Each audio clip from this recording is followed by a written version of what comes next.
देख रहे मानव चेतना न्यूज।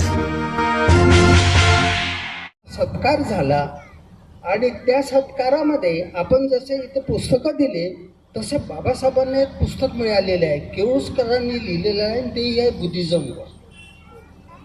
आणि बाबासाहेबांनी ते वाचलं, त्यांना आश्चर्य वाटलं, त्याच्यात थोडं वेगळंपणा वाटलं बुद्धामध्ये.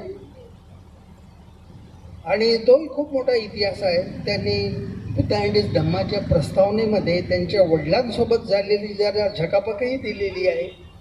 त्यांचे वडील म्हणतात की तू रामायण वाच, महाभारत वाच, भीष्म बघ, द्रोणाचार्य बघ. हे म्हणतात अरे मला हे सर्व लोक डुप्लिकेट वाटतात, ते बोलतात काही, करतात काही.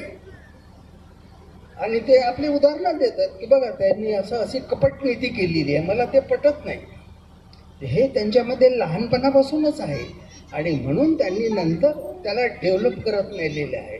आणि म्हणून जसं म्हणलं की त्यांचा जो प्रवास आहे फ्रॉम गुड, बेटर, एक्सलन्सीचा त्यांचा प्रवास आहे. आणि त्यांनी सांगितलेलं आहे की मी तुम्हाला सर्वात चांगला धर्म दिलेला आहे. बुद्ध तसं म्हणजे हा धर्म नाही, त्याला धम्म म्हणतात. Dhamma is not a religion. Religion आणि धम्मामध्ये काय फरक आहे तोही त्यांनी सांगितलेला आहे बुद्ध अँड हिज धम्मामध्ये.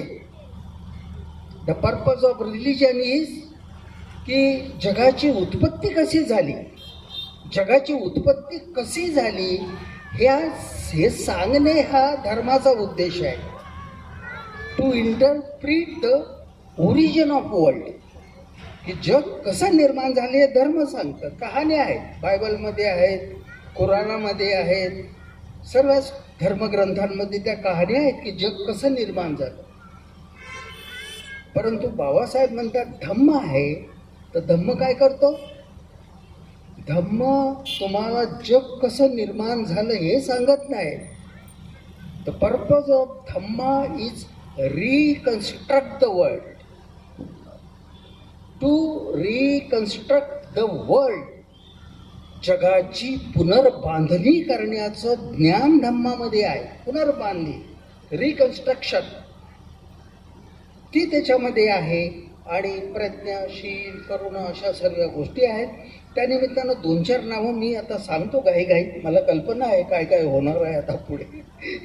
त्यांनाही घाई आहे, त्यांनाही घाई आहे, त्यांनाही घाई आहे. परंतु हे ज्याला तुम्ही काय बौद्धिक, वैचारिक वगैरे मोठे मोठे शब्द वापरता ना, तर ते कार्यक्रम तशाच वातावरणात झाले पाहिजे. जसं आता तुमचं ते बुद्धांनी ती सिस्टम बनवलेली आहे, वर्षाभास असतो आरामशीर. आता एकच बुद्ध जयंतीचं कारण, एकच आंबेडकर जयंतीचं कारण, ठीक आहे आंबेडकर जयंती तर 8-15 दिवस चालते, त्याच्यात करता येते मागे पुढे. पण आता हा एकच दिवसाचा कारण, त्याच्यात मुलांनाही ॲडजस्ट करायचं आहे आणि त्याच्यामध्ये वैचारिकही आहे म्हणतात. मग ह्या सर्व गोष्टी त्याच्यात आहे. आणि रोजचा आवडता विषय भोजन समारंभही आहे. काही लोकांचं लक्ष तिकडं असते, काही लोकांच्या पायाखाली सतरंजी अडकलेली असते, घे रे बाबा आटोपतं घे. तर ह्या वातावरणामध्ये नाही पाहिजे. वैचारिक म्हणजे पाहिजे, इंटेलेक्च्युअल. ही मुवमेंट म्हणजे काही गंमत नाही आहे, हे फार मोठी जबाबदारीचं काम आहे. आणि हे सुरजिशा मॅडमच्या त्यावेळेस लक्षात आलं आणि त्यांनी आपल्यामध्ये परिवर्तन करून घेतलं. तर त्यांच्या जीवनामध्ये काय परिवर्तन झालं हे ते फील करतात, अनुभव करतात. त्यांच्या लक्षात येते की पहिले काय होतं ना आता काय आहे. आणि तुम्ही जर थेरी गाथा वाटल्या, थेरी गाथा त्या बुद्धाच्या काळातल्या महिला ज्या उपेक्षित होत्या, दुर्लक्षित होत्या, दुःखी होत्या, त्या धम्मामध्ये आल्या आणि त्यांच्या जीवनामध्ये काय परिवर्तन झालं हे थेरी गाथामध्ये तुम्ही पहा. मॅडम रीस कोणती आहेत त्या एक रीस डेव्हिसच्या पत्नी जे आहेत मॅडम कॅरिलॉन रीस डेव्हिड्स, यांनी सर्वप्रथम त्या थेरी गाथाचं इंग्रजीमध्ये भाषांतर केलेलं आहे. सॅम्स ऑफ सिस्टर्स म्हणून हे त्यांनी टायटल दिलेलं आहे. आणि ते इंग्रजीमध्ये आले आणि इंग्रजीमधून मग नंतर संपूर्ण जगात गेलं.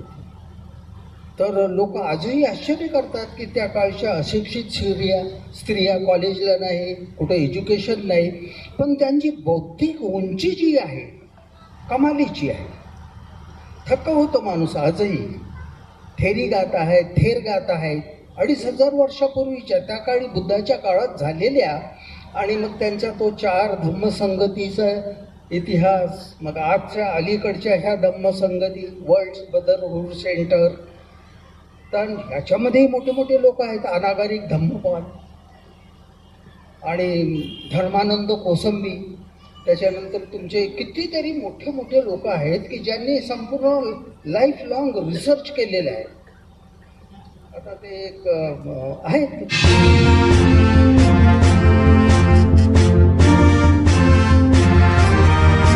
आप देख रहे हैं मानव चेतना न्यूज.